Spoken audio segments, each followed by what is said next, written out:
మేము ఇక్కడ నుంచి బయలుదేరి అయోధ్య వరకు వెళ్ళి కరసేవలో పాల్గొనడం జరిగింది. ఓకే సార్, కాలర్ అయితే రెడీగా ఉన్నారు, చూద్దాం. హలో హలో హలో అండి, నమస్తే. నమస్కారం అండి. నమస్తే సార్, మీ పేరు ఎక్కడి నుంచి కాల్ చేస్తున్నారు? మేడం నా పేరు శ్రీకాంత్ రెడ్డి, నేను ఇక్కడ సైదాబాద్ నుంచి మాట్లాడుతున్నాను అండి.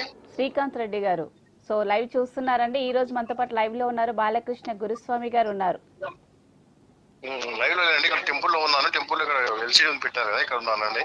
ఓకే అండి, మరి మాట్లాడండి. చెప్పండి మేడం. బాలకృష్ణ గారితో మాట్లాడాలనుకుంటున్నారా మీరు?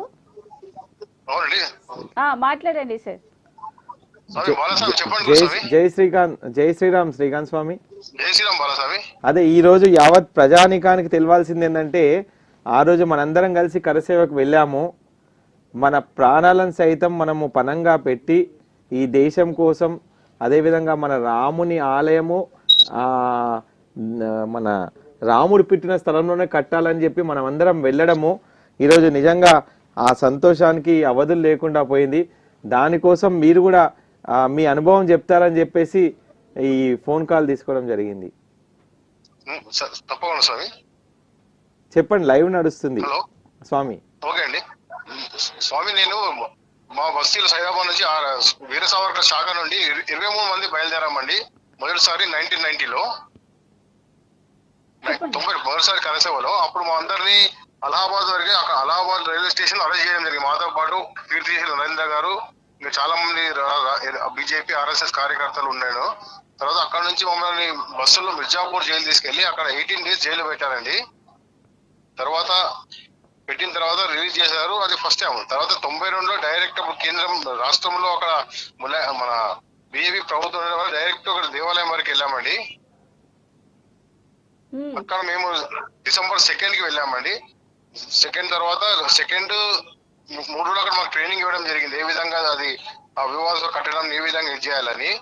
తర్వాత అది చేసిన తర్వాత 6వ తేదీ కరసేవకు మొత్తం అందరం వేలాది మంది కార్యకర్తలము సిద్ధమయ్యామండి. అయితే ఒక కోర్ టీం ఒకటి సెలెక్ట్ చేశారు వాళ్ళు అధికారులు. వాళ్ళందరూ అందులో ఆత్మహత్య దళ సభ్యులు చాలా మంది ఉన్నారు. వాళ్ళు ధ్వంసాన్ని కట్టిన తర్వాత వాళ్ళు అది కూలిన తర్వాత మిగతా కార్యక్రమం అలాంటి కార్యకర్తలు అందరం కలిసి చేసామండి. తర్వాత 2 రోజుల్లో మొత్తము ఆ యొక్క వివాద పైన లెవెల్ చేయడము చేసిన తర్వాత టెంపరీ ఇమ్మీడియట్ అక్కడ ఉన్నట్టు బాలా మిగిలిన షిఫ్ట్ చేసి అక్కడ కట్టడం జరిగిందండి.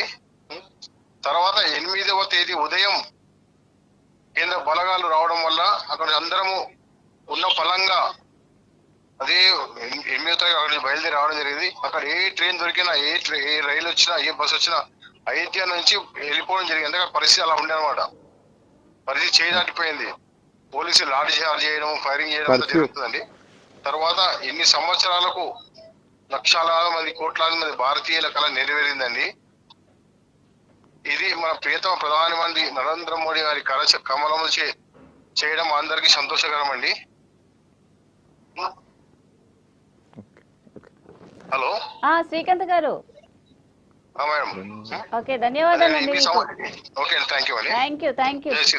ఓకే, సో వాళ్ళు కూడా పాల్గొనడం జరిగింది. వాళ్ళు కూడా అలా పోరాడారనమాట అసలుకి ఎప్పుడు.